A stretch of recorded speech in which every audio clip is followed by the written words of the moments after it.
皆さん、こんにちは。ジャステレ、チベットディスウェイへようこそ。私はチベットテレビのバルゾンです。チベットやダライラマ法王、そして中央チベット政権に関する1週間のニュースをお送りします。それではヘッドラインを見ていきましょう。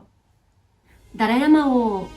人類が生き残っていくためには、地域社会の健全さが不可欠。10年以上が国会元アサム州首相の逝去に追悼の意を表明。テロトゥルク名誉代表がロシア東部を訪問。日本のチベット人コミュニティがチベットハウスで会議を開催。中央チベット政権情勢エンパワーメントデスク、中国は性別に基づく暴力の存在を認知し撲滅する取り組みをすべき時。チベット事務所ワシントン DC が第15回異宗教間指導者会議を開催。ジュネプが中国の国連への協議の訴えを拒否。チベット事務所ジュネプが中国統治下のチベット人政治犯の状態を証言。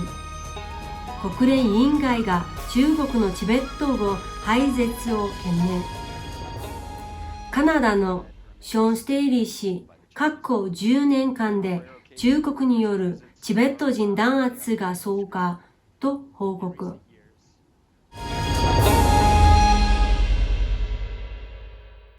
ダライラマ法王は人間が生きていくための最も良い方法の一つとして、自らが消息するコミュニティを育むことの大切さを説かれました。Now some scientists also say we are social animals. So biologically,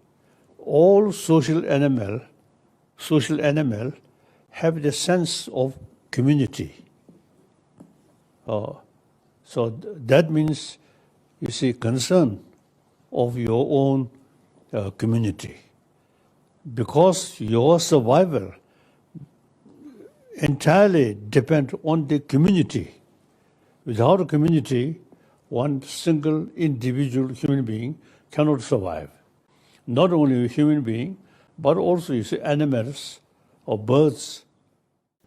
今週の水曜日、ダライラマ法王はドイツのブランデンブルク州にある財団で心に関する開かれた実験室となっているアインシュタインフォーラムのメンバーとの対話に参加しました。議論は仏教、科学、思いやりなどをテーマとしたもので、この中でダライラマ法王は主だったすべての宗教的、伝統的に共通したメッセージである温かい心、思いやり、実行の規律などについてお話されました。第16回亡命チベット議会ペマジュネ議長は、インド連邦議会シル・ゴラフ・ゴゴイ議員に父親で元アサム州首相のタルン・ゴゴイ氏の逝去に対する追悼の意を表しました。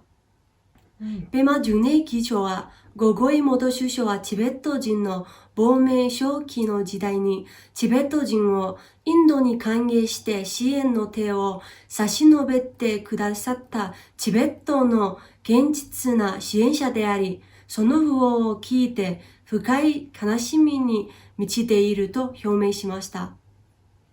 先週火曜日、ロシア、モンゴル、独立国家共同体のダライラマ法王14世の名誉代表であるテロトゥルク・ルンボチェが率いる代表団がブリヤット共和国の首都ウランウデーのブリヤット州立大学、イボリキンスキー・ダツォンの仏教大学、ダシ・チョインホーリン、ロシア科学アカデミーのシベリア支部、モンゴル研究所、仏教及びチベット学の東洋写本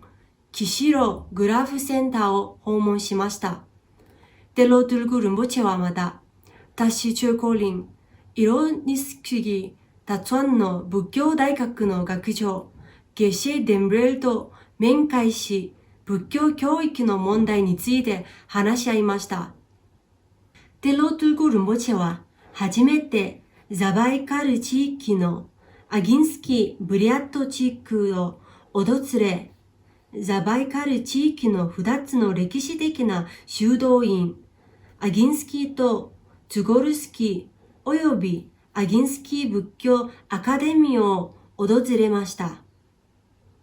テロトゥルク・ルンポチェはトゥワ共和国のカンバラマ9世の即位の厳粛な式典に参列しました。名誉代表はまた、今回の極東地域への訪問中に、チベット支援グループ、チベットのコミュニティ、政府関係者と NGO と面会しました。日本のチベット人コミュニティのメンバーは先週の日曜日、東京のダライラマ王事務所で会議を開催し、新しい代表であるアリア・ツェワン・ギャルボー博士を歓迎し、今後の活動について話し合いました。この会には約30人のチベット人が出席し、アリア代表は新型コロナウイルスのパンデミックに必要な予防策として日本政府のガイドラインに従うように証言し、日本のチベット人コミュニティは中国の支配下で弾圧に苦しむチベット本土のチベット人たちの思いを忘れず、団結が必要であると主張しました。チベット協会の会長であるガルデン氏は、アリア代表の感動的なスピーチに感謝し、チベット人コミュニティの一層の団結を決意しました。元夫に生きたまま火をつけられ、焼死したラモさんの事件により、配偶者によるの暴力の問題が多く注目を集めたことから、中央チベット政権の女性エンパワーメントデスクは、中国当局に対し、家庭内暴力の蔓延を認識し、一世への暴力の防止、禁止、改善を求めました。報告によると、金銭県警察は、チベットのガバ出身のチベット人女性であるラモさんが、元夫で中国人のタンを家庭内暴力で訴えましたが、対応を拒否しました。ラモさんは繰り返し保護を求めましたが、警察が動くことはありませんでした。9月中旬、ラモさんの元夫であるタンは、ナイフとガソリンを持ってラモさんの自宅に侵入し、中国のビデオアプリでライブビデオをストリーミングしていたラモさんに火をつけました。この事件の発生当時、ラモさんの約300人のフォロワーがラモさんのライブビデオを見ていました。先週水曜日、Citizen Power Initiative の第15回異教徒間リーダーシップ会議が世界中の参加者と講演者が参加してオンラインで開催されました。専門家が画面上で中国とカナダ、インド、日本、EU、英国との関係など興味深い様々なトピックに関する洞察を共有しました。弾圧を受けた民族グループの代表者たちも、それぞれ直面する重要な問題を提示しました。ヤン・ジェンリ博士は10年以上前にダライラマ王の指導の下で、このイニシアチブを開始しました。チベット事務所ワシントン DC のムンドゥプツリン代表は会議の海外の挨拶を行い、ヤン・ジェンリ博士とそのグループの確固たるコミットメントとリーダーシップに謝意を伝えました。マシャ・ブラックバーン上院議員、クリス・スミス下院議員、デッド・ヨーホ下院議員も会議参加者への挨拶を行いました。チベット事務所ジュネップは世界で最も尊敬されている精神的指導者の一人であり、ノーベル平和賞受賞者であるダライラマ王を対する中国政府の軽蔑的な発言を非難しました。中国政府は国連の独立専門家に対する最近の通信の中で、活物の宗教的な地位や称号並びにダライラマ法王とパンチェンラマ聖堂を確立したと協議の主張をしました。中国政府は2020年6月2日に5人の国連独立専門家が発行した行動申立書への回答としてこの通信を提出しました。国連専門家はパンチェンラマ11世のゲドゥンチョギ2万に関する情報を要求したほか、チベット人の宗教的慣習と伝統、特にチベット人の活物の伝習に対する中国の干渉について懸念を表明しました。チベット事務所ジュネップはさらに一方ではダライラマ法王を非難し、他方ではダライラマ法王の正当の所有権を主張するという中国共産党の二面戦略を指摘し、その拡張主義は世間に公開される必要があると述べました。今週月曜日にイタリア共和国の上院議事堂で開催されたウェブ会議で、チベット事務所ジュネップのスタッフで人権特別任命者のティンレチュキ氏は、中国の支配下にあるチベットの政治犯の悲惨な状況について証言しました。ティンレチュキ氏は、パンチェンラマのゲドゥンチョギニマ氏、タシウォンチュク氏、アンニャセンドラ氏の事件を説明したほか、トゥルクテンジンデレ氏など、交流中の死亡事例、先頃、拘禁中に受けた拷問から病院で死亡した36歳のラモ氏の事件についても話しました。国連人種差別撤廃委員会は中国政府が2020年11月24日付で発表した学校での指導の際の言語を通してチベット語を廃止して中国語に変えるという内容がチベット語の権利擁護者を迫害すると懸念を表明しました。